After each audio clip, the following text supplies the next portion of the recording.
Batwoman, Season 2, Episode 15, titled Armed and Dangerous. And this episode is going to be more controversial than the show normally gets, because this episode is dealing with controversial topics. Topics of police brutality, dealing with Black Lives Matter, dealing with race profiling, and all of those other topics in that group sphere. Because in the last episode, we saw Luke getting shot by the Crows, and when that happens, you immediately knew what this episode was going to be. But this episode is kind of showing the aftermath. What happens to, what are the families' reactions, the friends and families of said victim reactions, and how they're feeling responsible, how they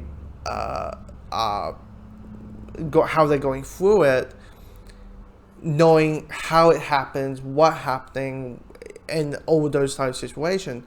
And I felt that the reactions to to Luke is in hospital. His body's about to collapse. That how they're coping with it. Luke's in hospital and he got shot by the police and that whole thing. And for just pulling out his phone, kind of stuff. And I felt that was handled really well. But the things that I didn't really enjoy when it dealt with the topic was they kind of, like, I get it, you want to reflect on today's world, right? You want to, like I always say to anyone who's like, Hollywood's political agenda, they're shoving, this SJW, shoving things down our throats, why can't they just go back and entertain us and all kind of stuff? And I always say this, like, art, film, and TV is a form of storytelling, which is two sets forms of art. And art reflects on today's reality. So in a way, art is political, art is diversity. So I get it, you want to say, hey, what is happening in the show in this episode right now has happened in real life, and it's happening again and again and again and again and again. But you got like a scene when Ryan's whipping Sophie a new asshole. And the weird thing is like the whole episode is trying to get a cure, trying to save Luke. And the way to do it, while Luke is also getting framed, getting photoshopped, like not holding, except holding a phone, someone photoshopped of him holding a gun. And so in my head, and there's a ticking clock on some episode, knowing Luke's body is going to collapse. But Ryan going all like, you should have known better, Sophie. You were a quote. You should know your apartment. You should have done something, and blah blah, all that kind of stuff. And in my head, I'm like, your friend's dying in a hospital. Do your bitching somewhere else. I get it. You're emotionally stressed. You're emotionally wrecked down. You feel a sense of responsibility. But at the same time, you're like, you got like 2 hours. You got 2 more hours to do the certain things that happens. To do the things you need to do to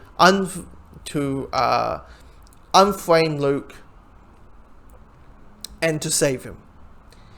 Do your, like, I hate the Crows speech, and thank God that it's going to be over. Hopefully that side of Ryan is done, over, gone completely, because it happens like 3 episodes in a row, and I'm like, can we drop it please? I get it, you're not a big fan of the Crows. Anyway, people, I get it, you're more of a Port Power supporter. Gotcha. Anyway, but there's a couple of times where there are those couple of speeches that are in those situations, but there's only one that kind of felt fit and understandable, and where the story kind of leads up, really. There's like 2 other, funny enough, with Ryan, one just her as Ryan, one as her as Batwoman, and it just came across as like, okay, you're dragging on, your friend's dying, come on, there's a clock.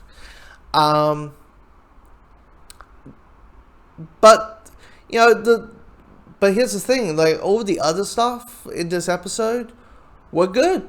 You know, there's some good action. There's, you know, the stuff with Alice, you know, basically just figuring out that, you know, oh my god, my sister's alive and she's as alive as this person. I kind of knew, like, okay, this is a setup for like the last 3 episodes, which, you know, that, you know, the CW is going to switch as much as they can. But yeah, I mean, this episode is good. I think they handled the topic pretty well most of the time, and all that. But next week, Diggle's showing up. Turns out Kate is going to be Kate again, with the new actor. So, was it? I forgot the actor who plays her, the new one. See how she plays, you know, Kate as Kate. So yeah, and this is a good episode, and they handled the topic pretty well.